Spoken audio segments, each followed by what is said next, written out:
Alors pour enrichir le débat sur les transformations du monde du travail et les enjeux syndicaux, je vous propose de poursuivre par une seconde session sur la relation entre travail et syndicalisme en compagnie de 3 chercheurs.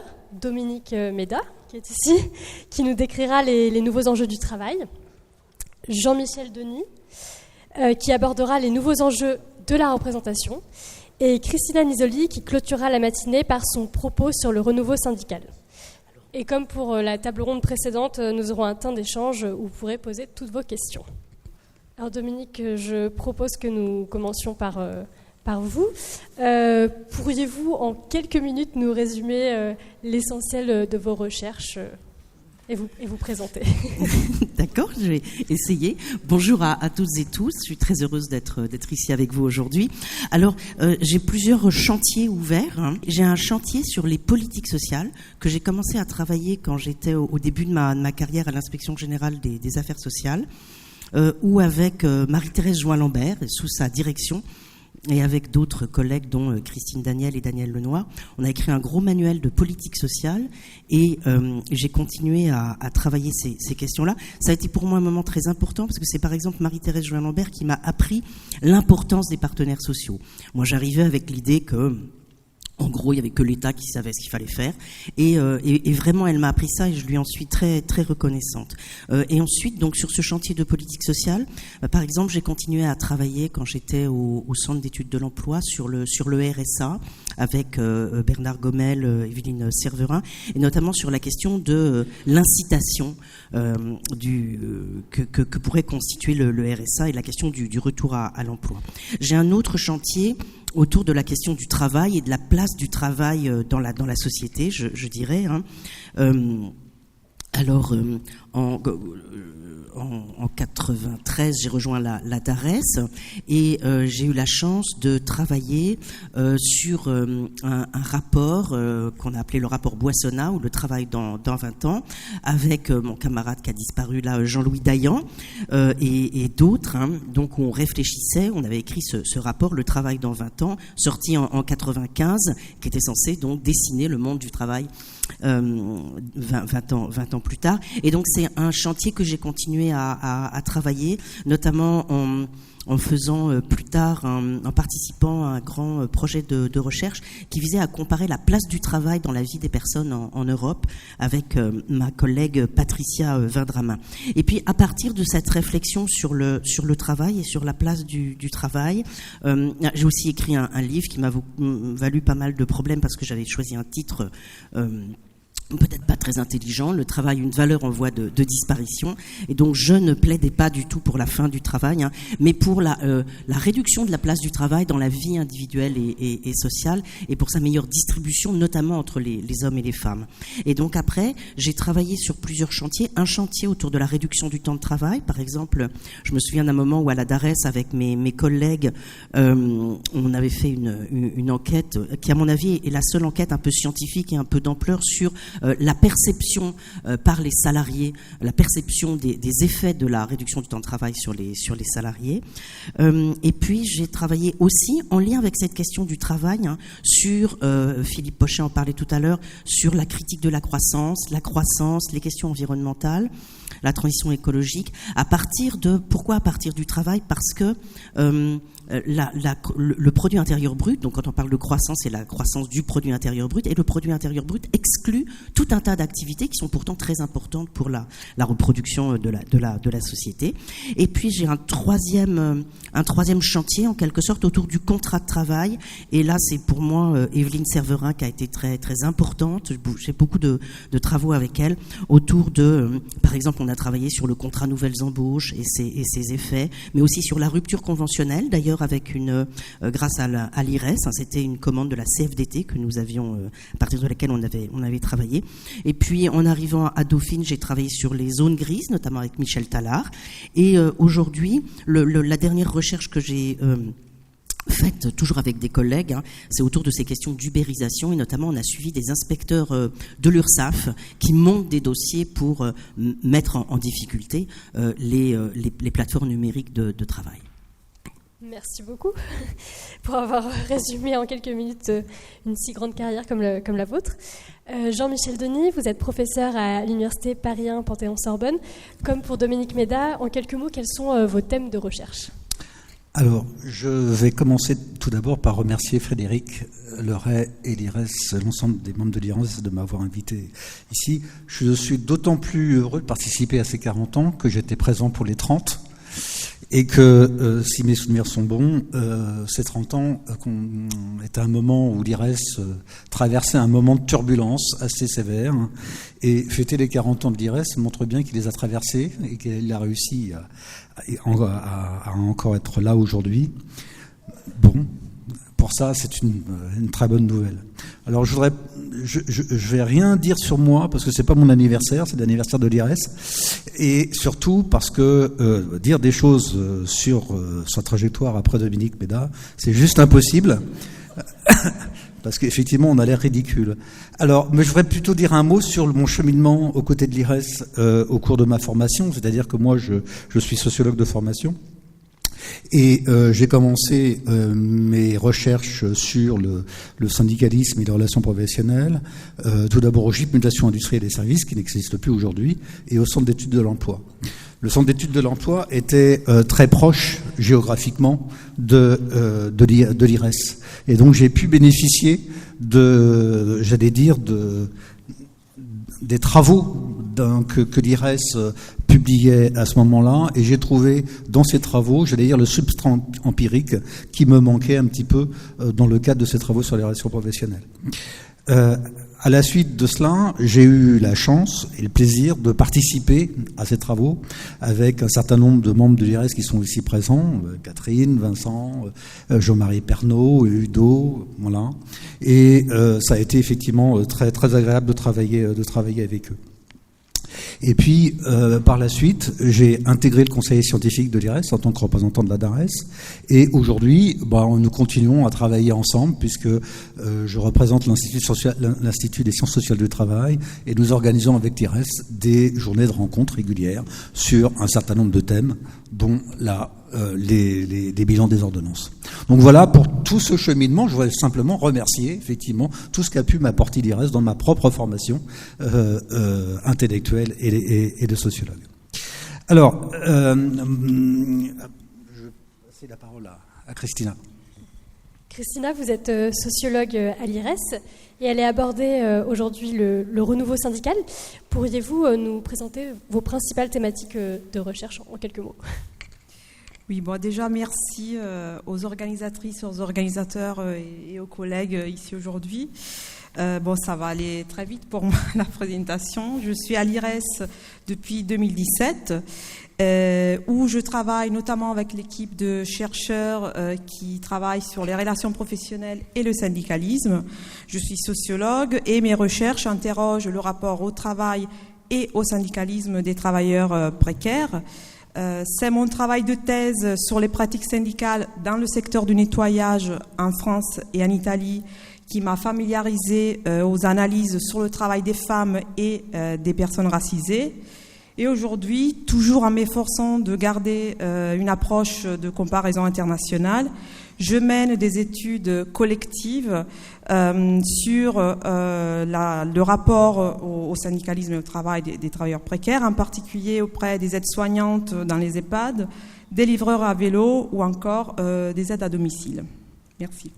Merci beaucoup. Dominique, je vous propose de commencer avec vous. Pour évoquer les nouveaux enjeux du travail, vous proposez donc de partir sur 3 scénarios qui sont en réalité 3 grands défis pour l'avenir du travail. Quels sont-ils ? Alors, merci beaucoup Clara. Oui, je voulais repartir de trois scénarios pour l'avenir du travail. C'était un article que j'avais intitulé ainsi, publié dans la Revue internationale du travail en 2019. Et j'avais un peu choisi arbitrairement ces 3 scénarios que j'avais intitulés. Le premier, le démantèlement du droit du travail. Le deuxième, la révolution technologique. Et le troisième, la reconversion écologique. Et donc, j'envisageais comment l'avenir du travail pouvait s'inscrire dans l'un de ces 3 scénarios, ou peut-être d'ailleurs dans les 3. Et j'ai eu envie de repartir de ces 3 scénarios parce qu'il me semble qu'en fait, ces 3 grands défis, qui ne sont pas nouveaux, mais qui prennent sans doute aujourd'hui une acuité particulière. Le premier défi est constitué, me semble-t-il, par les impasses de la politique de compétitivité suivie par la France depuis une quarantaine d'années, qui consiste finalement à affaiblir les règles qui entourent le travail et l'emploi pour renforcer la compétitivité des entreprises. Et je trouve que ce sujet est vraiment extrêmement bien explicité par 2 textes récents. Le premier, un rapport qui a été fait sous l'égide de l'IRES, intitulé « Un capitalisme sous perfusion », que je trouve vraiment absolument passionnant. Et puis l'autre, un ouvrage écrit par un jeune chercheur qui s'appelle Benjamin Brice, intitulé « La sobriété gagnante ». Ils rappellent tous les deux qu'on a ouvert tout grand les portes de l'Europe et perdu une grande partie de nos emplois, et qu'on tente donc de remplir le tonneau des Danaïdes en multipliant les exonérations de cotisations sociales, Jérôme en a parlé tout à l'heure, et les contrats particuliers, les contrats dérogatoires. Et donc, on assiste de fait à un affaiblissement du salariat et des protections, en même temps d'ailleurs qu'à une remise en cause idéologique et de fait du salariat et des droits qui y sont attachés. Si je voulais résumer, je dirais que depuis les années 80, et peut-être un peu de façon caricaturale, je dirais que depuis les années 80, on assiste à une reconceptualisation des règles qui encadrent le travail comme des entraves, avec une impressionnante production du côté des économistes pour mettre en évidence le rôle de frein ou de poids de la protection sociale, et des règles qui encadrent l'embauche temporaire ou le licenciement. On a atteint, me semble-t-il, une sorte d'acmé au début des années 2000 avec l'indice de rigueur de la protection de l'emploi de l'OCDE, ou encore l'idée développée par l'économiste André Sapir que parmi les 4 types de modèles sociaux, 2 seraient tout simplement à jeter à la poubelle, le modèle méditerranéen et le modèle continental.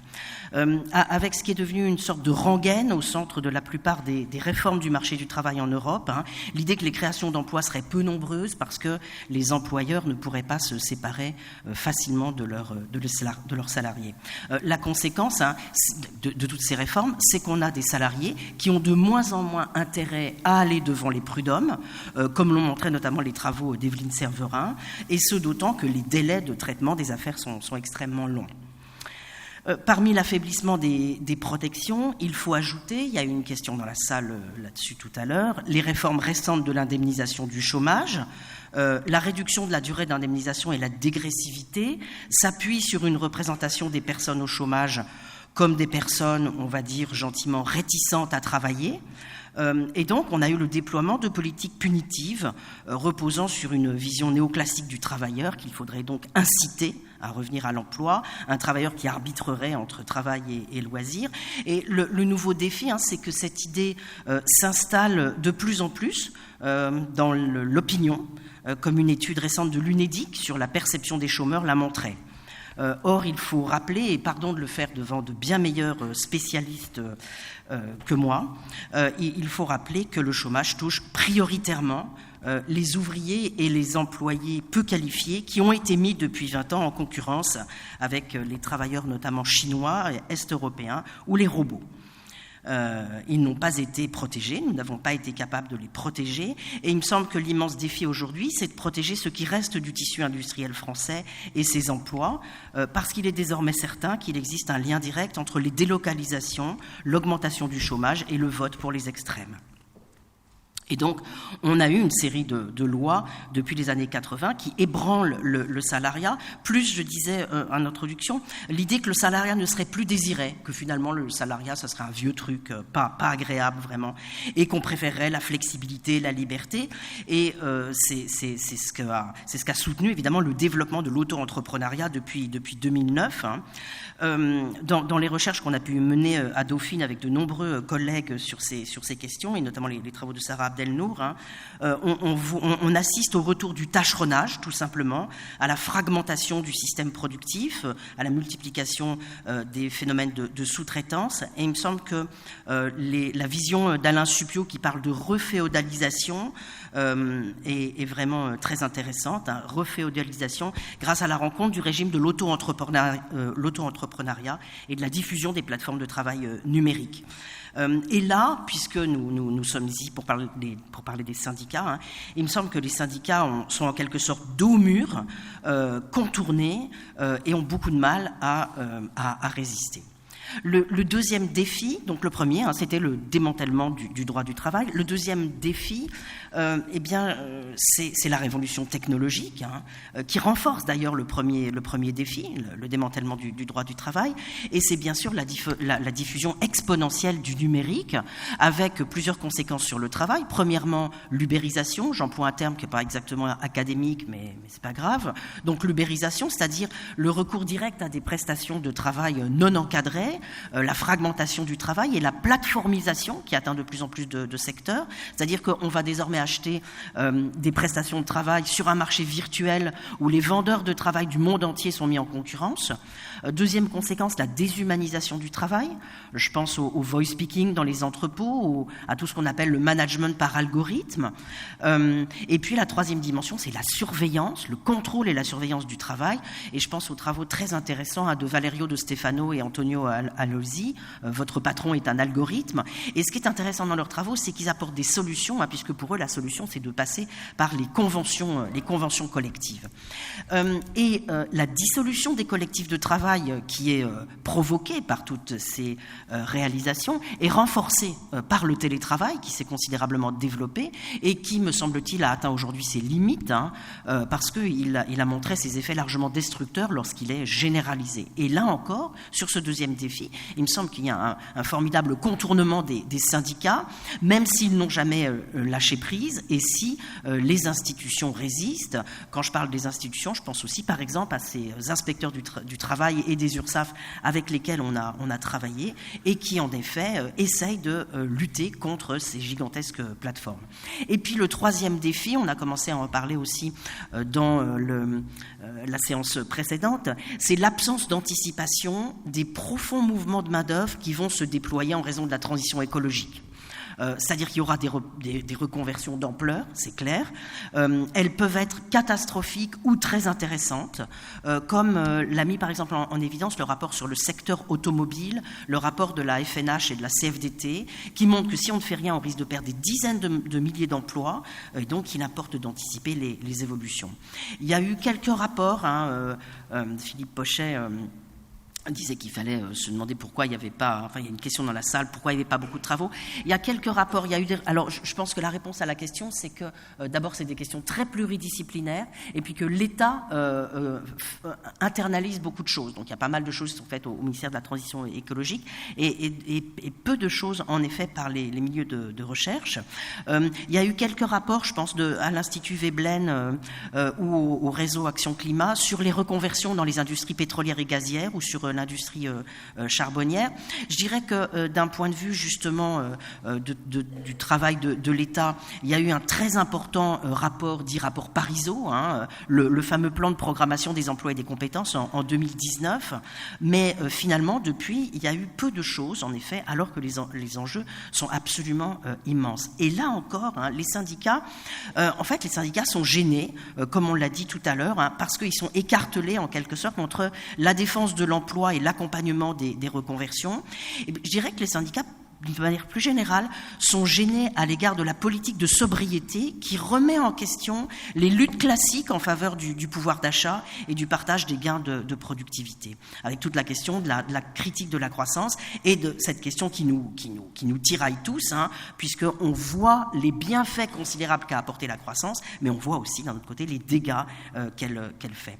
Et donc peut-être le dernier défi, outre ces trois-là, c'est, on en a parlé aussi tout à l'heure, les inégalités révélé par la crise du Covid, notamment entre ceux qui ont pu télétravailler et ceux qui n'ont pas pu, et plus généralement la sorte de scandale qui a été révélé pendant le Covid, le fossé béant entre la hiérarchie du prestige social et des rémunérations d'un côté et de l'utilité sociale de l'autre, les fameux travailleurs de la deuxième ligne sur lesquels un rapport de Christine Erel notamment a montré l'importance et pour lesquels rien n'a été fait.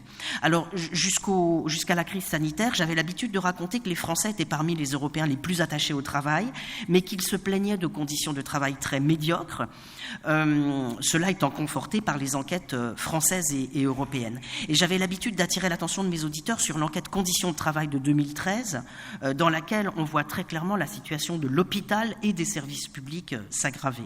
Mais depuis, les choses se sont considérablement dégradées, avec un immense malaise des services publics et une perte de sens du travail, sur laquelle Thomas Coutreau et Coralie Pérez sont revenus récemment.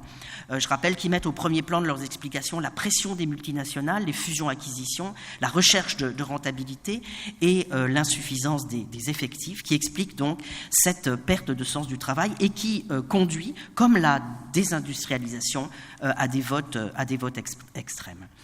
Peut-être je m'achemine vers la fin de cette petite présentation. Moi, je ne crois ni à la fin du travail, je voudrais redire que je n'y ai jamais cru, ni au fait que les personnes n'aimeraient plus le travail, et je ne crois pas du tout non plus à ce qu'on entend aujourd'hui, à cette histoire de la flemme, une flemme qui se serait emparée des Français.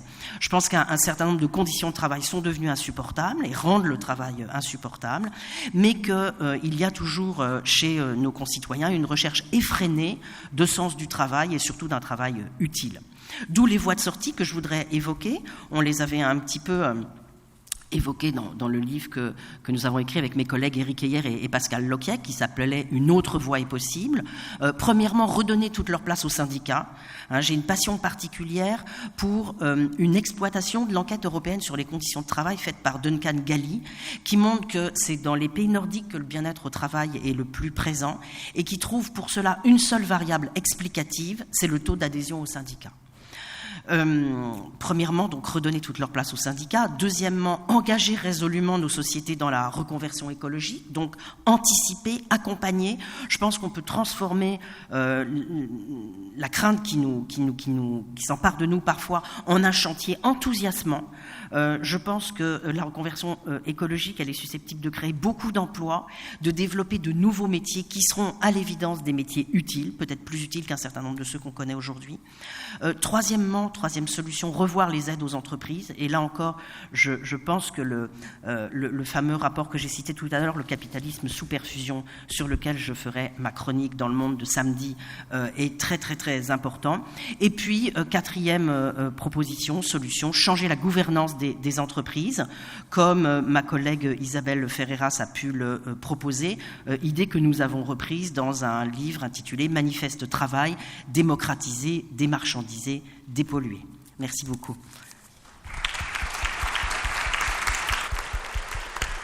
Merci beaucoup Dominique pour cette synthèse très claire. Quant à vous, Jean-Michel Denis, vous allez nous parler des nouveaux enjeux de la représentation. Ma première question, c'est qu'entend-on précisément par représentation ? Alors, cette intervention, je l'ai intitulée « Représenter malgré tout ». Alors, elle se place dans le cadre d'une table ronde consacrée aux nouveaux enjeux du travail, nouveaux enjeux de la représentation, nouveaux enjeux au niveau du renouveau syndical. Alors, la question qu'on se pose tous, d'une certaine manière, c'est qu'est-ce qu'il y a de nouveau en matière de représentation, puisque cette question est une vieille question qui se pose aussi bien à la sphère syndicale qu'à la sphère politique. Alors, je ne vais pas me lancer dans un cours académique, mais chacun sait que le mécanisme de la représentation est un mécanisme très complexe, puisqu'il possède à la fois une dimension juridique, ce qu'on pourrait appeler la représentation de mandat, agir au nom d'eux et pour le compte d'eux, et puis aussi une dimension sociologique, puisqu'il convient aux représentants ou à la représentante, dans le domaine politique et syndical, de ressembler le plus possible à celles et ceux qu'elles représentent. Autrement dit, donc, la représentation doit être représentative au sens de la figuration. Cette complexité, elle ne s'arrête pas là, puisque dans le cas français, le syndicalisme naissant peut être vu comme une critique de la représentation politique qui se serait montré incapable de prendre en charge et encore moins de résoudre la question du travail. Cette critique, là aussi tout le monde ici dans cette salle le sait, va déboucher sur la proposition de bâtir un autre type de représentation que la représentation élective, propre à la sphère politique, une représentation donc qui s'ancre dans la réalité sociologique du groupe, qui l'incarne, une représentation donc de type essentialiste. Cette représentation du monde du travail, le syndicalisme va l'assumer doublement, en tant que mouvement social, dans le cadre des luttes ouvrières, et en tant qu'institution, en participant au système juridico-politique qui régule et encadre les relations collectives de travail. Alors, bien évidemment, aujourd'hui, poser la question des nouveaux enjeux de la représentation est une invite déguisée à s'interroger sur la capacité contemporaine du syndicalisme à assumer cette double tâche. Cette question, c'est notamment celle que pose Jean-Marie Pernaut dans son ouvrage intitulé « Le syndicalisme d'après », ce qui me permet de saluer un vieux collègue et aussi de placer ce salut dans le cadre des 40 ans de l'IRES, puisque Jean-Marie a participé, a été l'une des forces vives de cet institut. Alors, se poser la question du rôle du syndicalisme en termes de capacité oriente automatiquement le débat et le colore d'un doute légitime. Ce doute est le produit de tous les travaux qui, depuis les années 80, ont alimenté la thèse de la crise du syndicalisme. Débat dont on serait sorti aujourd'hui, mais pas nécessairement pour le mieux. D'une part, parce que le syndicalisme ne se porte pas forcément mieux aujourd'hui que dans les années 80, en France comme dans le monde. Et également parce qu'aujourd'hui, on se situerait dans une autre situation, si l'on peut dire ça comme ça, une sorte d'après-crise qui prendrait plutôt la forme d'une situation d'asyndicalisation marquée par une assez large indifférence du monde du travail vis-à-vis de la chose syndicale. Alors, est-ce que cette situation signifie que le travail ne constitue plus un rapport social central ou que l'institution syndicale a été remplacée par un autre type d'institution, ce qui dégonflerait automatiquement l'enjeu de la représentation? Comme vous le savez, ce n'est pas le cas. Le caractère paradoxal de cet enjeu, c'est que les syndicats continuent de représenter le monde du travail tout en ne le représentant plus totalement. C'est-à-dire qu'ils continuent assez largement de faire le job, comme on dit, c'est-à-dire de prendre en charge et à défendre les droits et les intérêts d'un grand nombre de salariés dans les entreprises dans lesquelles ils sont implantés, mais aussi dans les branches et au niveau interprofessionnel. Dans une certaine mesure, on peut être assez admiratif de cette capacité syndicale à passer outre l'ingratitude des salariés à leur égard. Ce qui ne veut bien évidemment pas dire que le mouvement syndical ne porte aucune responsabilité dans la situation difficile qui est la sienne aujourd'hui. En préparant cette intervention, je suis tombé sur ce billet de la journaliste Françoise Fressos dans Le Monde, que je n'apprécie pas forcément, mais dont le titre me semblait en faire écho avec la question d'aujourd'hui, puisque, je cite le titre de son article, « Les partis politiques français sont des grands malades, mais restent incontournables ». Ce titre indique plusieurs choses, à mon avis. Tout d'abord que le problème de la représentation ne se réduit pas à un type de représentation particulier, qu'il soit politique ou syndical, ce qu'on savait déjà depuis longtemps, et surtout que le problème de la représentation doit certainement être recherché du côté du mécanisme lui-même, c'est-à-dire dans la pratique délégataire, tout en résidant également dans le type de lien et d'adhésion proposé par les organisations dites représentatives aux salariés ou aux citoyens. Si la question de la représentation entre le monde du travail et le syndicalisme est compliquée, c'est parce que le mouvement d'extériorisation évoqué précédemment n'est pas total. Il est même assez socialement situé, puisque l'on sait qu'il est le plus profond chez les salariés, les moins intégrés professionnellement, les jeunes, les moins qualifiés, celles et ceux dont le statut d'emploi est le plus fragile, mais aussi celles et ceux qui sont le plus éloignés du syndicalisme physiquement parlant. Doit-on voir dans la conquête de ce fragment assez large du salariat un nouvel enjeu de la représentation ?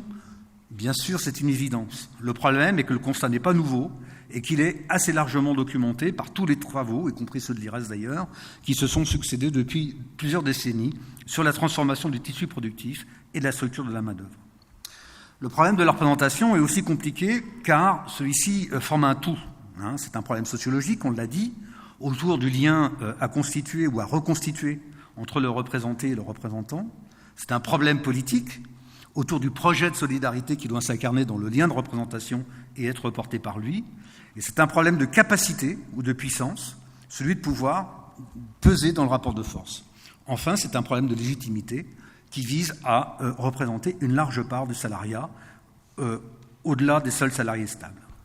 Sa résolution donc passe par un travail de reconquête. Je crois qu'on peut tous s'entendre là-dessus.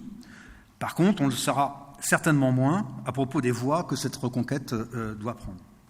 Alors pour ma part, il me semble que le préalable à cette reconquête passe par un refus. C'est le refus de son assignation auquel l'institutionnalisation de sa place et de son rôle au sein du système des relations professionnelles l'a conduit. On peut effectivement penser qu'un acteur social, au sens de l'acteur collectif, ne peut véritablement l'être que s'il a reconquis une large part de son autonomie. Cette assignation que j'ai évoquée prend au moins 3 formes. Premièrement, celle qui vise à ce que la représentation syndicale se calque sur la représentation politique, avec le primat donné à la dimension élective, ce qui conduit les syndicats à s'engager dans une spirale mortifère de concurrence entre eux. Celle qui tend à modeler la pratique syndicale sur les canons imposés du dialogue social et son cortège de bonnes pratiques à adopter et à promouvoir. Celle, enfin, qui tend à assigner l'action syndicale à un espace particulier du monde du travail, à savoir l'entreprise, dont on ne sait plus très bien aujourd'hui ni ce qu'elle est, ni quels sont ses périmètres, car ça les conduit à agir au nom d'une conception assez étroite, assez restrictive de la communauté pertinente de la représentation collective, pour emprunter ce terme à une de mes collègues, Camille Dupuis. Il s'agit, à mes yeux, des conditions nécessaires, même si non suffisantes, pour qu'un renouveau syndical puisse avoir lieu. Mais cette question du renouveau syndical n'est plus de mon ressort, mais celle de mon autre collègue, Christina Nizzoli, à qui je vais passer la parole. Merci beaucoup, Jean-Michel. Merci. Mon intervention ne peut que s'inscrire dans la continuité des 2 précédentes, car parler de renouveau syndical nécessite au préalable de saisir les défis qui se posent au syndicalisme du côté des mécanismes de la représentation ainsi que des transformations du travail. Des transformations qui se sont notamment traduites, ça a été déjà dit, par des formes importantes de précarité de l'emploi et du travail, une précarité qui concerne aujourd'hui des catégories entières de travailleurs, qui sont par ailleurs souvent des travailleuses, des jeunes, des immigrés ou encore des personnes racisées. Dans ce contexte, donc, traiter de renouveau syndical suppose d'interroger les dynamiques qui s'expriment à l'échelle locale, là où la rencontre entre ces travailleurs et les organisations syndicales se produit, sur le lieu de travail, mais bien souvent aussi en dehors de celui-ci, surtout, et on le verra, lorsqu'il s'agit des populations les plus précaires. Tout d'abord, un constat partagé par tout le monde, aussi bien par les chercheurs que par les acteurs syndicaux. Il est très compliqué pour les organisations syndicales de pénétrer dans les secteurs précaires et de créer des dynamiques de syndicalisation, voire de mobilisation. Néanmoins, des expériences de syndicalisation et de mobilisation existent. Des militants et militantes infatigables font vivre le syndicalisme au quotidien auprès des travailleurs et travailleuses précaires. Ces derniers sont souvent des personnes isolées sur leur lieu de travail, qui travaillent avec des horaires coupés, avec des temps partiels, parfois imposés, qui donnent lieu, on le sait, à des petits salaires. Ou encore, ce sont des personnes soumises à des cadences effrénées, source de souffrances aussi bien physiques que morales. Or, que ce soit sur les lieux de travail ou dans les antennes territoriales des syndicats, je pense par exemple aux unions locales, des syndicalistes déploient des stratégies leur permettant d'atteindre ces travailleuses et travailleurs, même parfois lorsque ces derniers opèrent en dehors de la sphère salariale. Je pense par exemple aux expériences de syndicalisation des travailleurs de plateformes comme les livreurs de repas. Appréhender les ressorts de ces expériences à travers une analyse des facteurs qui permettent la réussite est alors indispensable pour outiller la réflexion autour du renouveau du syndicalisme. Et les recherches de l'IRES apportent une contribution majeure à cette réflexion, à la fois à travers les études menées en interne par le centre de recherche, mais aussi par celles produites par les agences d'objectifs. Les supports permettant la diffusion de ces études sont aussi importants à rappeler. Par exemple, l'un des premiers numéros de la revue de l'IRES à avoir abordé ces questions de renouveau date de 2011 et portait sur l'action des délégués dans les contextes de renouveau syndical à l'international. En 2018, paraît le numéro sur l'engagement des jeunes et le numéro sur les défis que le travail de plateforme pose au syndicalisme en France et en Italie sortira dans quelques jours. Mais les questions de renouveau ont aussi fait l'objet d'un numéro spécial de l'autre revue de notre institut, qui a été citée tout à l'heure, la Chronique internationale de l'IRES, dont le numéro spécial de 2017 a été consacré aux stratégies de renouveau du syndicalisme dans 9 pays, aussi bien en Europe que sur le continent américain. Par ailleurs, la comparaison internationale, qui est au cœur de la démarche scientifique de l'IRES, s'avère particulièrement stimulante pour appréhender les spécificités des autres pays quant aux variétés des pratiques de renouveau. Parmi les facteurs qui permettent de repenser les leviers pour le renouveau syndical, on peut en citer 4.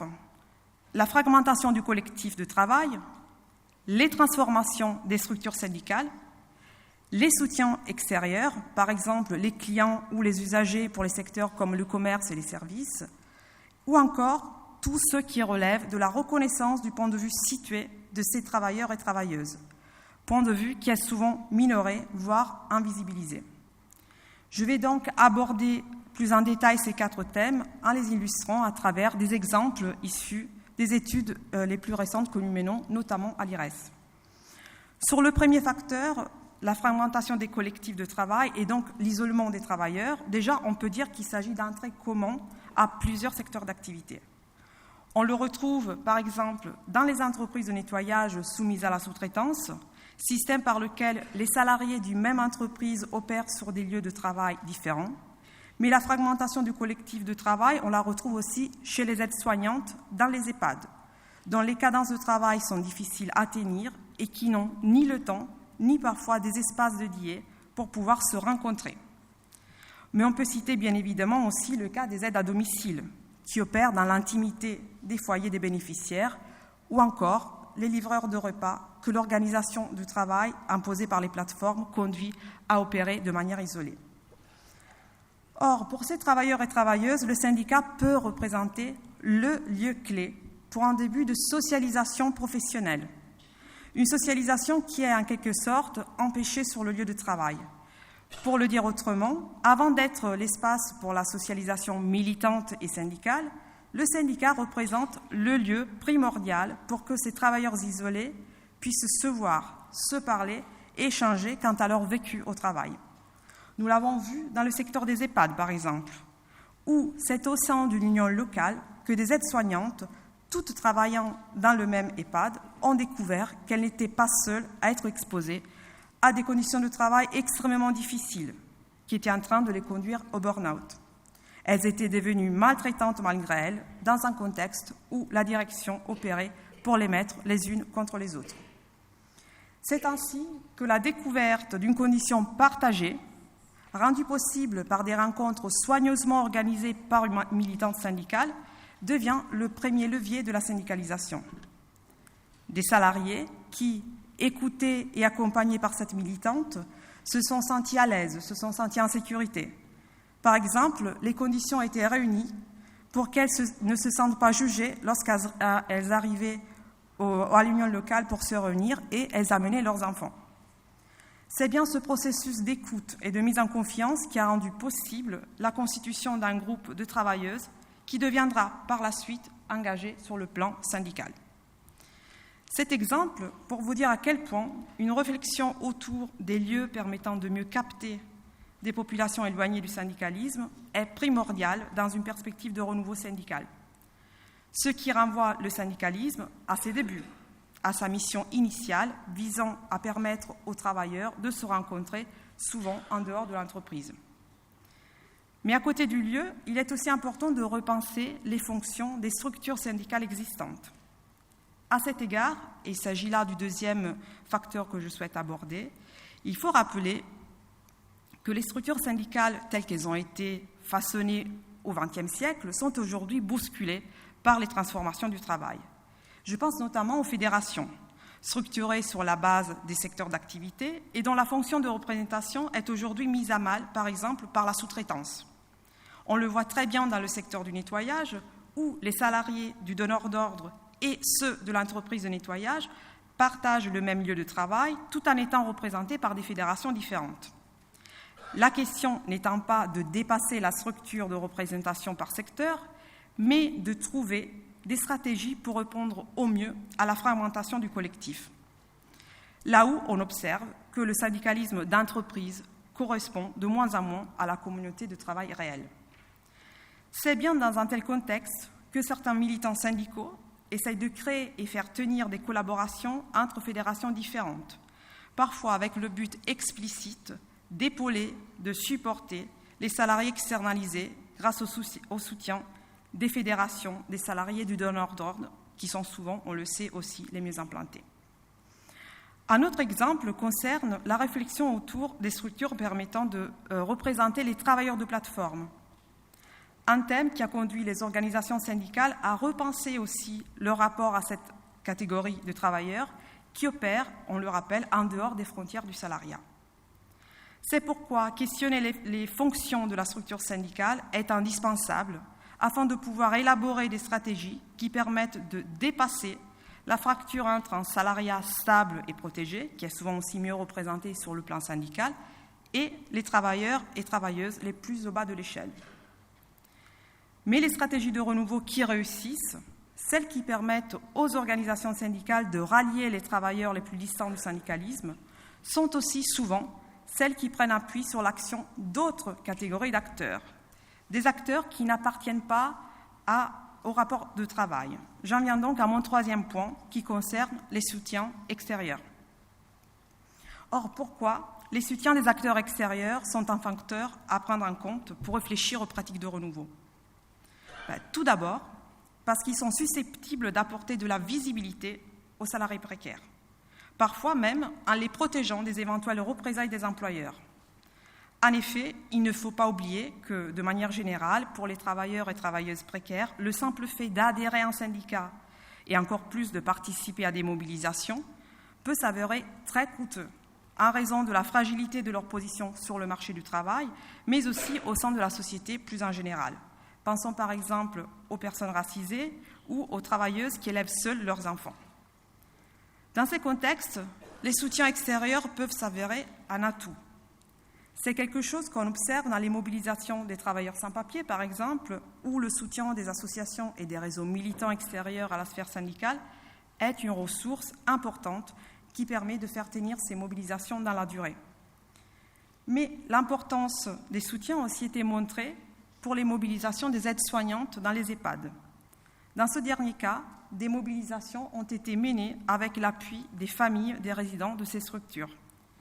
Chercher l'appui des familles en faveur d'une amélioration des conditions de travail des aides-soignantes, telle a été la stratégie déployée pour mettre en avant la question de la maltraitance institutionnelle, à savoir celle qui est engendrée par l'institution, par les directions des EHPAD et qui conduit les aides-soignantes à accomplir des actes de maltraitance. Concernant les travailleurs de plateforme, les soutiens extérieurs ont parfois rendu possible la médiatisation des conditions de travail en permettant que la situation des livreurs soit mieux connue par l'opinion publique. Rendre visible la condition de ces travailleurs du bas de l'échelle à travers la prise au sérieux de leurs paroles et de leurs connaissances quant à leur travail, tel est le dernier facteur qui me semble important d'évoquer ce matin. Ainsi, un fil rouge relie l'expérience des travailleurs et travailleuses dont je viens de vous parler. Il s'agit du manque de reconnaissance, voire du mépris au travail. Ceci touche les salariés du nettoyage, stigmatisés puisqu'opérant en lien avec la saleté, mais aussi peu reconnus, car en tant que femmes des classes populaires, elles sont socialement considérées comme naturellement aptes au métier du nettoyage. Mais on peut aussi parler des aides-soignantes, qui se sentent méprisées, puisque leur parole est constamment minorée, leur savoir sur le travail remis en cause par les pratiques des directions qui les conduisent, comme je viens de le dire, à devenir maltraitantes malgré elles. Un dernier exemple, je voudrais citer les aides à domicile, qui ont extrêmement mal vécu les périodes de confinement dues au Covid. pendant lesquelles elles ont ressenti de manière profonde le décalage entre la valeur de leur travail et le mépris social de leur profession. Profession pas assez qualifiée pour être véritablement considérée comme essentielle pour l'ensemble de la société. Or, c'est bien cette expérience du mépris et du manque de reconnaissance qui est souvent le moteur des résistances individuelles au travail, qui sont susceptibles de donner lieu à des expériences de syndicalisation tout à fait intéressantes. Des questions donc qui gagneraient à être abordées de manière structurelle pour qu'elles figurent aux côtés de revendications plus traditionnelles comme les hausses salariales ou encore l'amélioration des conditions de travail. Car, et pour conclure, je voudrais revenir sur cet aspect, il ne faut pas négliger l'importance des organisations syndicales en tant qu'espace essentiel, précieux, indispensable pour que le point de vue de ces travailleurs et travailleuses invisibilisés soit reconnu, pour que leurs paroles soient écoutées et prises en compte. Je vous remercie pour votre attention. Merci beaucoup, Christina.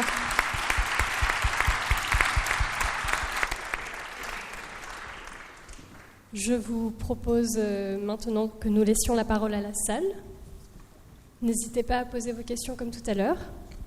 Merci de vos contributions. Je m'appelle Jean Grosset, j'anime l'Observatoire du dialogue social de la Fondation Jean Jaurès. Et ce sujet est extrêmement important. Et viennent de se passer d'ailleurs des élections dernièrement dans un secteur qui s'appelle la fonction publique, avec un taux d'abstention qui s'est accru. Et moi, je suis du côté, bien évidemment, du mouvement syndical et de ses actions, mais on ne peut pas ne pas réfléchir à ces questions. Et dans ce que vous avez expliqué, j'ai bien entendu vos différentes interventions, y compris la dernière de Christina. Oui, il y a un certain nombre de secteurs que vous traitez, je comprends, mais globalement, dans des grands secteurs, prenons les élections TPE par exemple, parce que ça a été cité tout à l'heure, 5% de votants. Et on ne peut pas faire autrement que s'interroger sur ces questions. Il y a à peu près 2 millions de salariés qui ne peuvent pas voter. Et donc globalement, dans la fonction publique, même s'il faut reconnaître l'engagement des hommes et des femmes qui animent le mouvement syndical, c'est un recul de la participation. Donc moi je voudrais avoir votre avis sur cette question. Nous sommes actuellement d'ailleurs sur une étude à laquelle participe Frédéric Loret qui s'appelle « Les éloignés du dialogue social et du syndicalisme ». Parce que je pense que, il faut quand même qu'on réfléchisse à cette question profondément. On ne peut pas se résoudre à ces difficultés, à cette abstention croissante, et il n'y a pas, je le dis, que la répression patronale qui empêche les gens de se syndiquer. Il y a aussi des réflexions à avoir pour nous tous, et j'aimerais bien avoir votre avis sur cette question. Merci encore. Je vous laisse répondre. Merci pour la question. En fait, moi, j'essayais de faire un petit panorama des résultats des dernières enquêtes. Pour le dire très franchement, je n'ai pas de véritable réponse à vous apporter sur ça. Je peux juste déjà faire une distinction entre la question du vote qui ne recoupe pas complètement la question du syndicalisme dans son ensemble. Après, ce qu'on fait avec nos recherches, c'est aussi d'apporter des pistes d'analyse et de réflexion à pouvoir appliquer dans différents secteurs, différents domaines. Ce qui m'intéressait montrer aujourd'hui, c'est que oui, il y a des difficultés, certes, mais que les expériences concrètes de terrain montrent qu'on peut essayer de les dépasser quand même. Je me suis présenté tout à l'heure comme un ancien de l'IRES, je suis aussi un ancien responsable de la CGT et j'ai participé à la négociation sur la réforme de la représentativité. Et justement, j'ai trouvé très intéressantes les 3 interventions, mais Christina Nisoli a bien montré par des exemples d'aujourd'hui que le syndicalisme n'existe d'abord que par le rapport avec les salariés. C'est pas d'abord institutionnel, c'est d'abord ça. Et c'était un des sens de la réforme de la représentativité, parce que je me souviens que ça a commencé par une position commune de la CGT et de la CFDT qui revendiquait que la représentativité syndicale soit fondée sur les élections de délégués du personnel. C'est-à-dire ce qui était le plus à la base dans les entreprises. C'est les DP qui étaient le plus en relation avec les salariés. La réforme a eu lieu. Déjà dans la négociation, tchac, ça a été sauté, les délégués du personnel, on est passé à la représentativité sur les élections au comité d'entreprise, et puis juste après, il y a eu une grande offensive patronale pour aller vers qu'on appelait ça la réforme des institutions représentatives, la centralisation, et donc on a supprimé les DP, il n'y a plus que les comités d'entreprise, on a même centralisé après tous les droits syndicaux au niveau de ces comités d'entreprise, voire des comités centraux d'entreprise. Et on se retrouve avec une situation où, en fait, maintenant, les droits syndicaux sont concentrés sur un plus petit nombre de militants et de plus en plus éloignés du terrain. Je pense que ce n'est pas le seul élément, mais c'est un des éléments qui, dans les 10 dernières années, ont encore provoqué, je pense, un affaiblissement du syndicalisme dans ses capacités à avoir un rapport aux salariés. Voilà, je voulais juste dire ça, et c'est aussi par rapport à l'intervention de Jean-Michel Denis, je sais qu'il y a déjà eu des réflexions de l'IRES sur ce sujet, mais je pense que pour l'apport au syndicalisme, ça mériterait d'être aussi encore creusé aujourd'hui. Merci pour la question. On ne peut qu'abonder dans votre sens, dans une certaine mesure,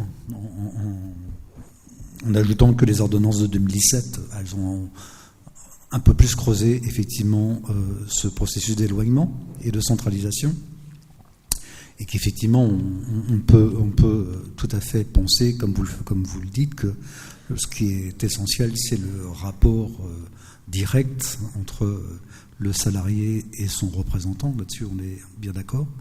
Moi, ce qui me frappe un petit peu dans tout ce débat sur la question du renouveau, comme l'a montré Christina, c'est que c'est un débat qui est ancien, dans une certaine mesure. Et que, à chaque fois qu'on parle du renouveau, on parle d'expérience. D'expérience, c'est-à-dire, effectivement, d'initiatives qui, le plus souvent, sont quand même isolés, ou en tout cas qui n'ont pas réussi, pour les raisons qu'a évoquées Christina, à se déployer plus largement et se transformer effectivement, là, pour le coup, en véritable mouvement de reconquête du salariat. Et le problème, c'est qu'on est toujours dans ce gap, quoi. C'est-à-dire qu'effectivement, les expériences existent, là-dessus on est tous d'accord, et elles doivent être effectivement soutenues, saluées, tout ce que l'on veut, mais que le passage à quelque chose de plus dense, de plus massif, n'arrive pas à se faire. Pour des raisons qui sont à la fois propres au salariat et au tissu productif. Moi, c'est plutôt ça qui m'intéresse dans ma réflexion que je pourrais avoir sur le sujet aujourd'hui, quoi. Je crois qu'il y a une question au milieu. Oui, dans la continuation de la question du renouveau syndical, parce que effectivement, les syndicats sont plutôt en position défensive. La précarisation rend l'action syndicale très compliquée. L'organisation syndicale n'est pas une organisation productive où on pourrait décider et mécaniquement on aurait des adhérents qui iraient faire le travail qui est nécessaire à l'organisation syndicale. Ce sont des bénévoles et donc ils font ce qui leur plaît. Et donc ça rend l'action syndicale dans des secteurs qu'on ne connaît pas très compliquée. Mais quand même, tout ça, je suis d'accord sur ce constat. En même temps, quand on regarde l'âge des participants à cette journée, on a un petit souci quand même. On a quand même un problème générationnel, on a un problème d'accès aux jeunes. Et ce problème d'accès n'est pas obligatoirement un rejet du syndicalisme dans ce qu'il porte. Je pense qu'il est le produit d'une certaine individualisation des comportements, et pas de l'individualisme, mais qui change les modes d'action des jeunes et les modes de relation à l'entreprise, au collectif, etc. des jeunes. Et la forme organisationnelle, qui est l'organisation syndicale, propose des formes relativement rigides parce qu'elle doit se projeter dans l'avenir, elle doit négocier pour un temps relativement important. Or, il y a un hiatus entre le comportement des jeunes par rapport à l'action revendicative et ce que proposent les organisations syndicales. Et ce sujet, je pense que c'est un sujet important, mais il est extrêmement compliqué à aborder avec les organisations syndicales qui sont dotées d'une très forte inertie et qui ont beaucoup du mal à s'interroger sur les formes organisationnelles qu'elles adoptent et du coup ce qu'elles offrent comme possibilité d'action à des jeunes qui veulent rentrer dans l'organisation syndicale. Merci beaucoup. Je vous laisse peut-être commenter ou... Oui, je vais commencer en répondant à Mario. Oui, il y a les jeunes, mais il y a aussi tout un autre tas de catégories. J'ai cité les femmes tout à l'heure, les travailleurs racisés, les immigrés. Et justement, ce qui me semblait important de souligner aujourd'hui, c'est l'importance de la prise en compte de leur expérience dans la vie de tous les jours et par rapport au travail pour que le syndicat parvienne vraiment à se renouveler dans ce sens.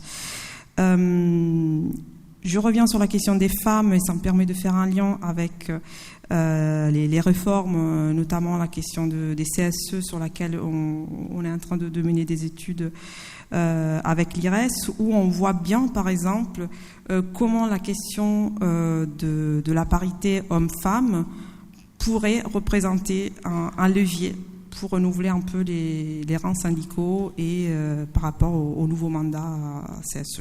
Voilà. Dominique, peut-être ? Oui, en même temps, c'est vrai cette opposition entre les plus vieux et les plus jeunes. Aujourd'hui, on ne peut pas dire que les jeunes ne revendiquent pas ou ne manifestent pas. Ils sont dans la rue, c'est eux qui jettent de la peinture dans les musées, c'est eux qui s'attachent sur les autoroutes. Donc on voit bien en fait que c'est simplement d'autres moyens d'action. Alors est-ce que ça veut dire que les jeunes ont pris acte du fait que changer les choses dans l'entreprise c'était plus possible et que maintenant c'est plutôt il faut saisir l'opinion publique et demander plutôt des comptes à l'État, je ne sais pas. Mais en tout cas, et c'est pas du tout ce que tu disais, en tout cas, on peut pas dire qu'il y aurait d'un côté des vieux qui militent et des jeunes qui militent plus, quoi. Jean-Michel, peut-être quelque chose à ajouter ? Non, mais effectivement, là aussi, on peut être d'accord avec ce que dit Mario. Alors, la question, c'est de savoir, pour qu'effectivement les organisations syndicales puissent se saisir de cette force militante portée par la jeunesse, etc., ça nécessite aussi une ouverture organisationnelle, une ouverture idéologique, une ouverture, etc., qui est extrêmement importante et qui est extrêmement large. Toute la question est de savoir si elles sont prêtes à le faire et si surtout le cadre dans lequel elles se situent leur donne la possibilité de le faire, ce qui n'est pas évident du tout, hein, parce que le cadre du système de relations professionnelles est ainsi fait qu'elles doivent aussi, entre guillemets, adapter un petit peu leur organisation et leur force pour tenir la place qu'elle a leur dans le système en question. Ça nécessite effectivement un certain nombre c'est des enjeux qui sont extrêmement lourds et effectivement la question est de savoir la possibilité et la volonté des organisations syndicales d'opérer alors là ça serait vraiment une révolution interne, me semble-t-il. Bon, on peut être assez pessimiste parce qu'il y a une inertie organisationnelle qui est telle que ça nécessiterait effectivement beaucoup de choses importantes.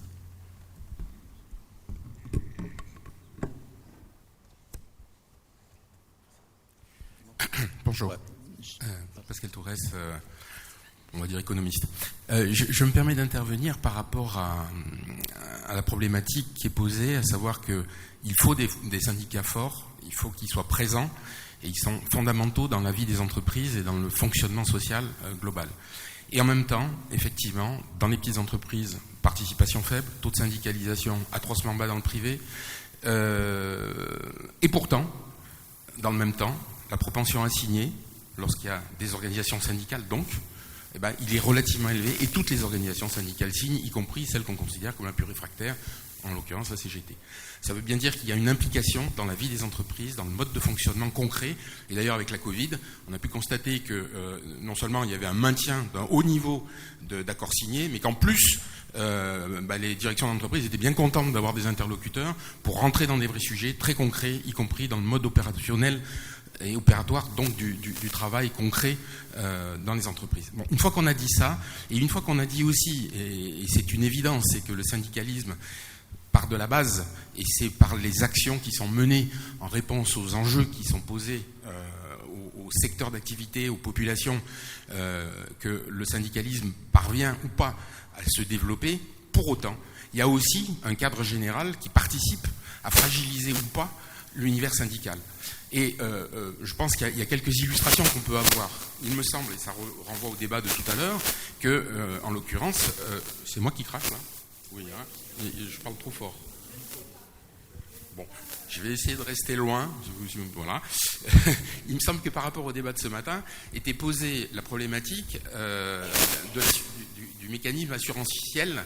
Et moi, j'y rajouterais du paritarisme associé à ce mécanisme-là. Or, qu'est-ce qu'on a constaté dans la dernière période par un peu l'effet boule de neige? Je baisse les cotisations, j'ai moins de moyens, j'ai un déficit, donc moi l'État, j'arrive et j'en rajoute une couche, et je vous dis qu'il faut faire des économies, et que donc, ceci, cela, et le paritarisme, finalement, je ne discute plus avec vous, c'est moi qui décide. Et on est encore dans cette mécanique-là, y compris sur le débat en cours de certains sujets. À partir de là... une fois de plus, la question, c'est est-ce qu'il n'y a pas moyen de mettre des freins au niveau national, par des décisions politiques. Alors après, elles sont portées ou pas par des acteurs politiques. Elles sont aussi acceptées par l'ensemble de l'univers syndical.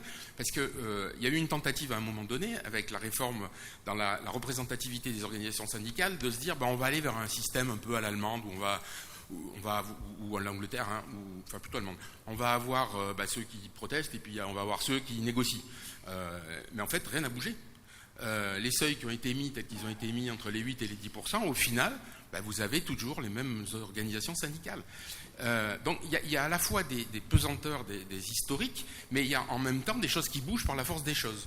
Et dans les entreprises de plus de 50, cela dit, les élections avaient des taux de participation supérieurs aux élections politiques, ce qui pouvait quand même dire qu'il y avait quand même une vie à ce niveau-là.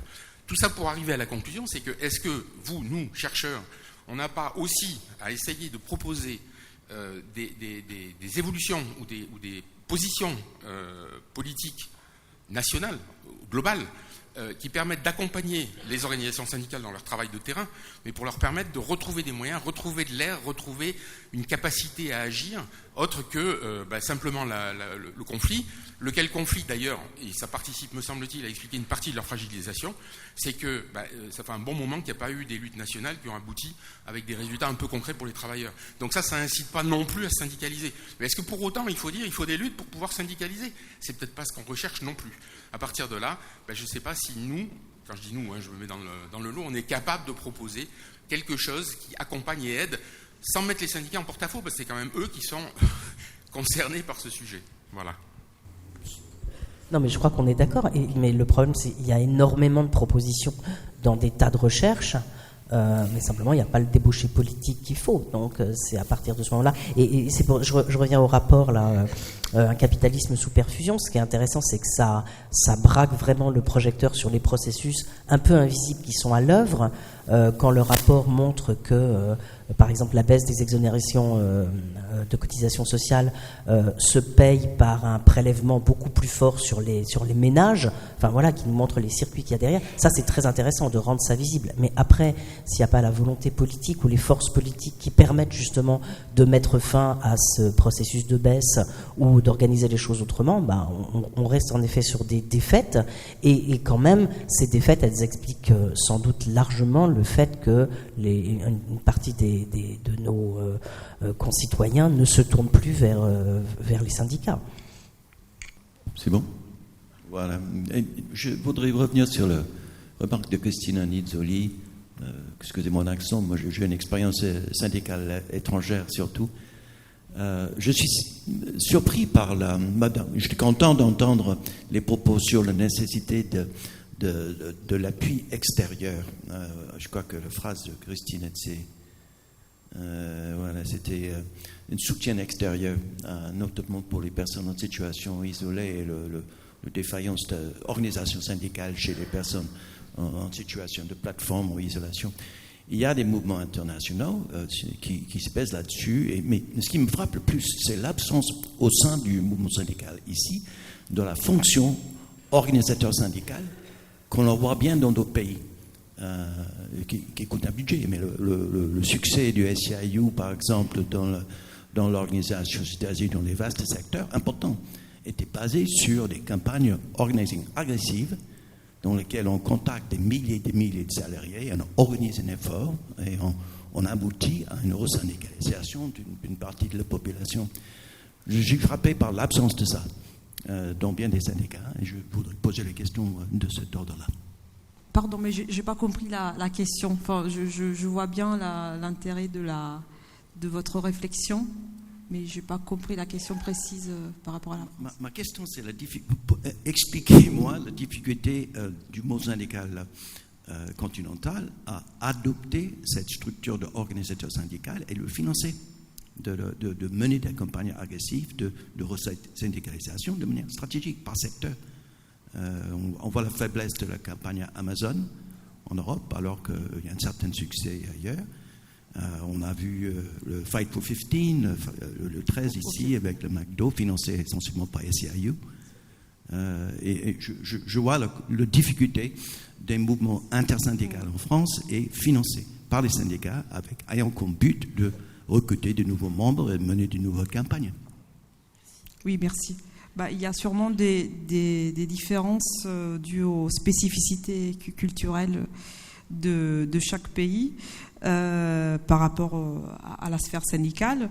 Mais au-delà des soutiens extérieurs vraiment bien ficelés, bien définis, ce que je trouvais intéressant par rapport à nos terrains d'études, c'est de voir sur le terrain très concret des pratiques syndicales comme aussi des petits acteurs peuvent fonctionner en tant que soutien pour des populations isolées. Et c'est pas tout à fait la même chose, mais je suis d'accord avec vous. Et j'ai pas vraiment de réponse sur cette question pour expliquer pourquoi la France ou d'autres pays européens sont différents sur cette question.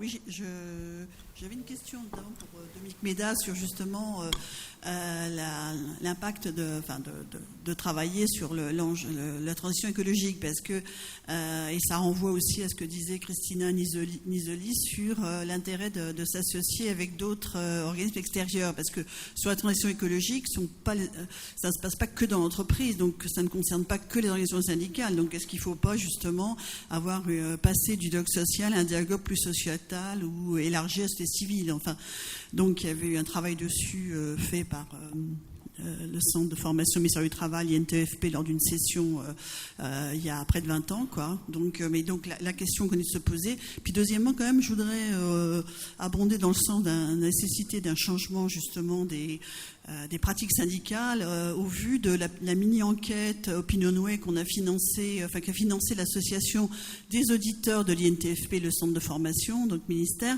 justement sur l'impact de l'organisation du travail sur le dialogue social, où on voyait qu'en fait il y avait de la part des salariés, notamment des femmes et des jeunes, au-delà, il y a toujours un maintien d'une demande de proximité vis-à-vis justement des personnes qui sont à l'écoute de leurs problèmes. Alors les premiers, c'était effectivement les premiers qui consultent, c'est leur manager et l'équipe, c'est pas du tout la DRH. Mais en fait, il y a un renouveau parmi les jeunes. Les jeunes étaient plus intéressés par justement l'organisation syndicale. Donc il y a un renouveau chez les jeunes quand même. Et par ailleurs, ce qu'ils demandent les jeunes et les femmes, c'est davantage de consultations à distance. On sait que les femmes, elles ont une double charge de travail, professionnelle et familiale, elles n'ont pas le temps d'aller dans des réunions.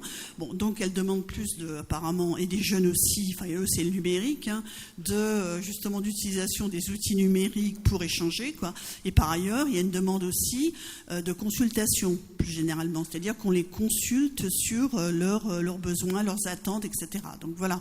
Donc c'est une demande. On sait bien qu'il y a une demande plus générale de participation des citoyens, et ça vaut aussi pour la vie syndicale. Dominique ?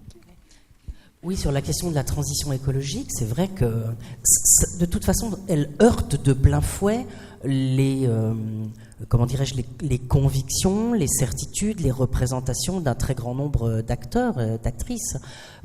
Et alors, peut-être les syndicats en premier lieu, parce qu'on voit bien que... Alors, je prends peut-être la partie de réflexion sur la critique de la croissance et de société post-croissance. Donc, cette idée que y a des dégâts de la croissance, que la croissance verte, ça marche pas nécessairement, et donc on va devoir sans doute passer à des politiques vraiment de sobriété qui remettent en cause radicalement tout ce en quoi on croyait, tout ce qu'on désirait, c'est-à-dire les 30 glorieuses, les gains de productivité, le pouvoir d'achat et toutes ces choses-là. Et moi, j'ai bien vu, donc moi je travaille depuis la fin des années 90 sur ces questions avec Jean Gadret, Florent Janicatrice. Au début, on était quand même assez isolés, et on a vu peu à peu... en particulier le monde de la recherche et des acteurs être de plus en plus convaincus qu'il fallait remettre en cause un certain nombre de choses. Je pense à la critique de la croissance, je pense au moment où Thomas et Michel Husson, par exemple, ont en effet accepté de parler de critique de la croissance. Et c'était un moment très important parce qu'ils ont embarqué avec eux un grand nombre de personnes, mais il me semble qu'on n'est pas allé au bout du processus et au bout de ce que cette réflexion nous oblige à penser, en fait. Et je pense que c'est aussi pour ça qu'on a peu de travaux. Et puis alors à l'intérieur de l'université, c'est compliqué aussi parce que on reste extrêmement cloisonné en discipline. Et cette question de la transition écologique, alors elle va être abordée dans un certain sens par les économistes. Elle va être abordée de façon très très découpée. Et évidemment, c'est pas de ça dont on a besoin. Donc ça remet vraiment beaucoup de choses en cause.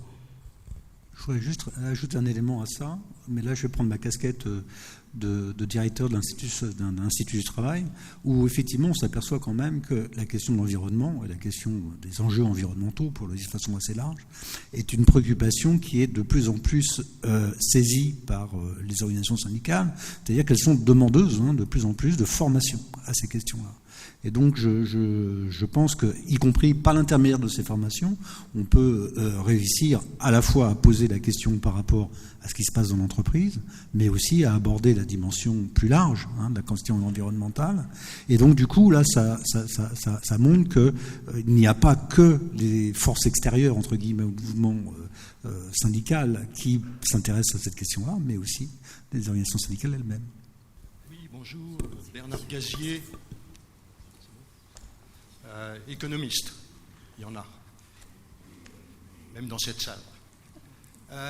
Oui, ma question portera sur la dimension organisationnelle et un vieux serpent de mer. C'est celui du pluralisme syndical ou de la dispersion des syndicats.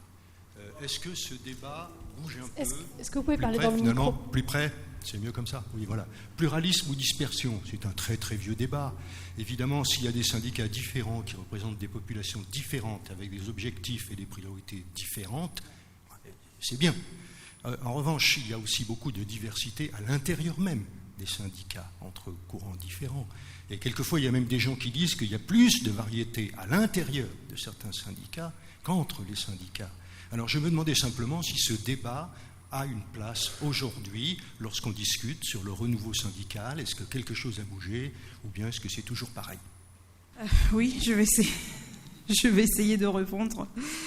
Enfin, je ne vais pas vous faire un état du débat sur cette question, mais elle est quand même centrale par rapport aux questions de pratique de renouveau et notamment par rapport à la question de la prise en compte du point de vue situé de ces travailleurs et travailleuses. Je vais peut-être vous donner mon avis personnel qui est, bien sûr, qui s'appuie sur mes terrains d'enquête. C'est en particulier le fait de voir qu'il y a certaines populations qui ne sont pas reconnues au sein du syndicat. Et quand je parle de certaines populations, c'est des gens avec des expériences qui s'éloignent un peu de ce qui est le noyau dur du salariat, pour le dire vite. Donc, des hommes qui subissent pas le racisme au quotidien, qui élèvent pas seuls leurs enfants, etc. Et ce qu'on peut voir lorsqu'on est sur le terrain avec les militants syndicaux et lorsqu'on interviewe ces travailleurs et travailleuses, c'est par exemple un décalage entre leur discours sur le travail, les savoir-faire qu'ils mettent en œuvre et la manière dont il peut être écouté au sein du syndicat. Et on voit très souvent que le lien se fait. Ça peut paraître banal peut-être pour nous, mais lorsque c'est, je prends par exemple les aides-soignantes dans les EHPAD, lorsqu'elles racontent à quel point est difficile pour elles de tenir dans le travail, et lorsqu'elles se montrent comme expertes de leur métier, parce que voilà, elles ont une profession quand même, et lorsqu'elles sont écoutées par des militants au sein du syndicat, on voit tout de suite en fait que c'est plus simple de les représenter et de voir cette condition partagée qui prend force au sein du syndicat. C'est parfois des dynamiques subtiles qui ne demandent pas qu'il y ait un syndicat des femmes jeunes ou de je ne sais pas quoi, mais de créer quand même des moments, des espaces où ces points de vue-là puissent être écoutés et soutenus aussi par d'autres fragments du salariat et des composantes syndicales. On approche vers la fin de cette table ronde. Peut-être encore une ou deux questions, grand maximum. Oui, merci. Alain Arnaud, donc je suis le président du CIRIAC, qui est une organisation cousine de l'IRES. Je voudrais revenir sur la question du taux de participation dans les élections professionnelles de la fonction publique. J'ai sous les yeux les résultats des élections qui viennent de se passer. Alors effectivement, le taux de participation est de 45%, ce qui n'est pas beaucoup. Mais quand on regarde ministère par ministère, il y a des ministères où c'est quand même très confortable. Les armées, 62%, l'économie et finances, 67%. Le ministère de l'Intérieur, 62%. Par contre, à l'éducation nationale, c'est moins de 40%. Et comme l'éducation nationale fait 50% à peu près des effectifs, on voit que le taux global, évidemment, est bas. Donc peut-être faudrait-il se poser la question de ce qui se passe au ministère de l'Éducation nationale. On va prendre toutes vos questions parce que là on approche vraiment vers la fin. Juste, mais alors là je parle sans filet. Hein. Je pense que c'est pas nouveau ce décalage entre l'éducation nationale et les autres ministères. Je pense que dans les élections précédentes, déjà les résultats dans le cadre de l'éducation nationale plombaient les résultats globaux. Mais c'est à vérifier.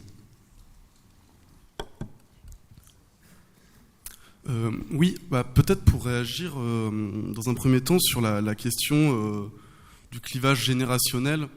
Il s'explique aussi en partie par la transformation du monde du travail. Hein. On ne rentre plus à Schneider à 23 ans et on ne fait pas sa carrière là-bas. Voilà, Et puis, d'un autre côté, plus en tant que jeune militant, c'est aussi pas facile de militer dans des espaces syndicaux avec des camarades plus âgés, qui sont quand même aussi un peu cramponnés pour des bonnes raisons, qui ont une bonne expérience et qui ont du mal des fois à lâcher ce siège, quand bien même ils le disent, ils le savent, ils le veulent. Et ça, c'est aussi pas facile. Et puis, une autre question peut-être pour vous. Je travaille sur les ruptures conventionnelles individuelles de contrats de travail et très rapidement, on s'oriente sur les TPE et sur l'accompagnement syndical dans les TPE, qui est faible, voire inexistant, mais il y a quand même un mandat qui est celui de conseiller du salarié, qui semble quand même être présent et pouvoir et participer à cette reconstruction de liens justement entre les syndicalistes et les salariés. Et est-ce qu'il n'y aurait pas des discussions à avoir sur le fait peut-être de lester de davantage de droits en fait ces mandataires qui sont en fait plutôt experts, qui sont généralement plurimandatés, qui des fois sont aussi des permanenciers syndicaux. Et donc, est-ce qu'il n'y a pas des réflexions en cours, hein, c'est plutôt ma question, avec les centrales syndicales, avec les chercheurs, c'est vrai qu'ils sont quand même assez ignorés des SHS ou même des confédérations, sur ce mandat, en fait, et comment l'agréger de davantage de droits pour justement en faire un pont qui permettrait, par l'action concrète dans les TPE, à retisser ce lien, quoi. On va prendre les autres questions. Oui, en fait, effectivement, je reprends sur ce que dit monsieur, puisque je suis conseiller du salarié. Et la première chose que je remarque, c'est la non-connaissance du droit du travail, de leurs droits et devoirs en tant que salariés. Et je remarque la même chose au niveau des employeurs quand j'interviens. Donc effectivement, mon rôle principal est surtout psychologiquement d'écouter le salarié, de l'accompagner dans ce processus qui est très perturbant pour lui. Et moi, je dirais que, et je fais aussi des protocoles d'élection, et ce que je remarque aussi, c'est toujours la non-connaissance des syndicats et de ce qu'ils peuvent leur apporter. Et j'aurais tendance à dire que, effectivement, on se retrouve toujours très individualisé dans cette société française et isolé la plupart du temps. Et donc, du coup, les sources d'information sont, difficiles à trouver. Et le fait que j'aurais tendance à dire que le syndicat a été, trop politisé dans l'opinion publique, me semble, en tout cas, c'est ce que je rencontre souvent. Je rectifie très rapidement que le syndicalisme en entreprise, c'est pas de la politique. C'est rétablir le dialogue entre les salariés et l'employeur. Et je me trouve souvent, dans ces interrogations-là, où ces personnes n'ont pas conscience que c'est principalement leur rôle en entreprise, tout du moins. Et j'ajoute que, pour moi, être conseiller du salarié est quelque chose de très précieux, puisque j'interviens et ça aide véritablement les personnes à reprendre pied et retrouver une autre activité. Bonjour, merci pour cette journée, ces temps d'échange, c'est vraiment très riche, merci à l'IRES. Alain Vétillard, nouveau conseiller technique, CFDT pour l'IRES, donc, à la fois une contribution et puis peut-être prolonger un peu le questionnement sur la nuance peut-être qu'on a besoin d'apporter entre d'un côté l'utilité du syndicalisme et la question de l'engagement dans le syndicalisme. En interne, au niveau de la CFDT, à chaque fois qu'on a questionné, entre autres assez fortement, les salariés dans des réalités complètement différentes, et le point, le dénominateur commun, quelle que soit l'entreprise, c'est globalement l'utilité du syndicalisme est perçue comme étant véritablement utile, et c'est de l'ordre de 80% dans la plupart des cas, quoi. Et plus on s'approche finalement d'espaces dans lesquels la qualité du dialogue social est présente, ce sentiment-là est encore plus fort. Donc tout ça pour dire que effectivement la question qui est posée pour nous dans une vision un peu prospective de développement et du syndicalisme en France, mais qui est posée globalement, tel que vous l'avez brossé en Europe et au niveau international, effectivement, c'est après comment on arrive à concrétiser, et dans bien des cas sur des formes nouvelles d'engagement, au regard finalement de l'évolution du travail, au regard aussi de l'intergénérationnel, qui re-questionne complètement les formes d'engagement, quoi. Une toute dernière question là-bas, tout en haut. Oui. Bonjour, David Giraud, journaliste. Merci pour la qualité des débats, des interventions. Moi, j'avais une petite question, j'en avais beaucoup, mais comme je suis le dernier à parler, ça va être très très court. Parce que j'ai cru entendre qu'il y avait une étude en cours sur le bilan du paritarisme et ce mode de syndicalisme, entre guillemets, institutionnel. Je suis pas sûr d'avoir compris, mais j'ai cru comprendre qu'il y a quelqu'un qui préparait, ou un groupe qui préparait une étude là-dessus. Si c'était pas le cas, en tout cas, je vous inviterai à le faire. Sur le bilan du syndicalisme institutionnel.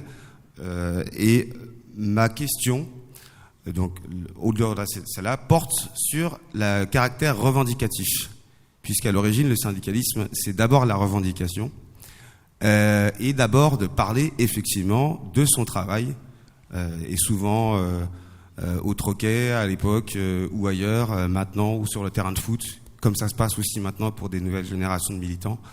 Et donc ma question, c'est est-ce qu'il y a justement une corrélation, alors qu'on n'a jamais eu des journées de grève aussi peu importantes dans l'histoire de France, si on prend les dernières années, est-ce qu'on ne fait pas une corrélation avec aussi un recul du syndicalisme, et quelles sont vos opinions là-dessus? J'arrête, il y en aurait beaucoup d'autres, des questions notamment sur les racisés. Bon, je m'appelle Donna Kesselman, je me félicite de ce grand événement et merci pour les organisateurs. J'ai l'honneur d'être à la commission scientifique de l'IRES, mais ce n'est pas à ce titre que j'interviens comme syndicaliste de l'enseignement supérieur. Parce qu'on parle là de cette crise de représentativité des syndicats dans l'enseignement. C'était une élection qui a duré sur 7 jours, à partir du jeudi 1er décembre. Et quand j'ai entendu à la radio publique le 1er décembre qu'il allait y avoir un fort taux, on s'attendait à un fort taux d'abstention dans la fonction publique, ça m'a mis la puce à l'oreille. Je dis, c'est clair qu'on va utiliser ça après pour dire que les syndicats ne sont pas représentatifs. Et après, j'ai vécu une semaine d'élection. Il faut prendre en compte les conditions matérielles qui étaient organisées pour ces élections. C'est quelque chose d'invraisemblable, vous ne pouvez pas imaginer, j'avais l'impression de rentrer en dictature. C'était tellement difficile de voter, de chercher son code qui a été envoyé par une lettre le 15 octobre pour une élection le 1er décembre. Si on a perdu ce code, c'était un parcours de combattant pour le retrouver. J'ai passé 50 minutes au téléphone avec un professeur de droit, un collègue de mon syndicat, professeur de droit, ancien juriste, qui n'a pas réussi à voter, qui s'est déplacé le lendemain d'une façon très déterminée. Donc après des heures, littéralement, elle a réussi à voter. Sa collègue juriste n'a jamais réussi à voter. Donc il n'y a pas de théorie de complot, mais quand même, on est vraiment dans une situation où il faut le dire que ces élections étaient littéralement sabotées. Donc, dans l'enseignement supérieur, on est passé de 2018 à 2022 de 31% de participation à 19% de participation nationalement. Et là, je voudrais comme ajouter, dans ces conditions-là, j'aimerais bien savoir la sociologie du vote. Parce que la fracture informatique, les gens qui sont moins à l'aise avec l'ordinateur n'ont pas voté, c'est clair. Donc voilà, qu'on prenne en compte quand même les conditions avant d'utiliser ça politiquement pour remettre en cause la représentativité des syndicats. Merci beaucoup pour toutes ces questions très intéressantes et je laisse nos intervenants y répondre. Moi, je vais très vite. Je réponds sur ce sur quoi je sais répondre. Sur la rupture conventionnelle, il me semble que c'est assez paradoxal de proposer une plus grande intervention du conseiller syndical à ce moment-là, parce que tout est bouclé à ce moment-là, finalement. Et on sait bien que, enfin, le plus souvent, on reviendra pas en arrière, quoi. Donc voilà, petit paradoxe. Et puis peut-être un deuxième point un peu plus général, sur vraiment l'ignorance de ce que sont les syndicats, de ce à quoi ils servent, mais je dirais même plus généralement des questions sociales, à la fois en formation initiale, dans l'enseignement supérieur, et avec Mario, on a eu le plaisir d'être au jury d'entrée, enfin au jury du concours d'entrée à l'INSP, et alors les connaissances en matière sociale de ces candidats et candidates pourtant très brillants, c'est absolument hallucinant, et c'est un petit peu embêtant. Peut-être d'autres remarques ? Non, alors c'était juste pour confirmer effectivement ce que disait Donna Kesselman, à savoir que pour voter aux élections professionnelles dans la fonction publique et en tout cas dans l'éducation nationale, c'est un vrai parcours du combattant. Il faut vraiment le vouloir, en tout cas. C'est-à-dire qu'il faut, y compris vouloir y passer beaucoup de temps. Donc c'est pas un simple geste de vote, c'est un geste technique qui est extrêmement compliqué. Donc bien évidemment, ça discrimine ceux qui sont, entre guillemets, les moins convaincus, ou ceux qui, en tout cas, ne sont pas prêts à passer du temps pour ce type de pratique. La question, effectivement, c'est que, sachant cette difficulté-là, c'est pourquoi on la maintient, alors que, effectivement, on cherche quand même à obtenir un taux de représentation qui soit le plus élevé possible. Mais là, pour le coup, les moyens qui sont donnés ne le permettent pas, ça c'est vrai. Juste un mot en conclusion, c'était très intéressant de voir aussi comment vous êtes un peu répondus entre vous. Et je voudrais souligner quand même qu'on a besoin d'espaces de ce type. J'espère qu'on arrivera à renouveler dans le futur au-delà des 40 ans de l'IRES, parce que je ressens vraiment, il me semble aussi de votre part, cette nécessité qu'on continue un échange entre différents acteurs, que ce soit du côté syndical que du côté de la recherche. Merci. Merci beaucoup à vous trois. Je vous demande d'applaudir très fort nos intervenants.